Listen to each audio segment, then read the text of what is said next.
সবাইকে ধন্যবাদ। আল্লাহ হাফেজ।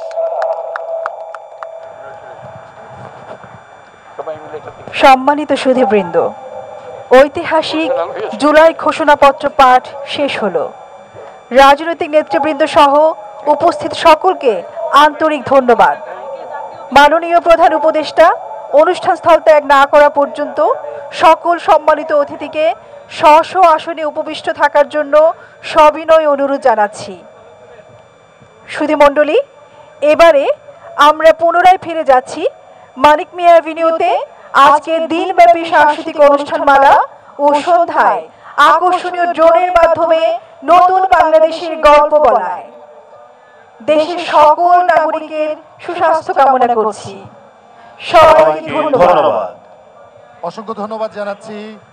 আমরা এতক্ষণ সরাসরি যুক্ত ছিলাম, শুনেছি আপনাদের যে কাঙ্ক্ষিত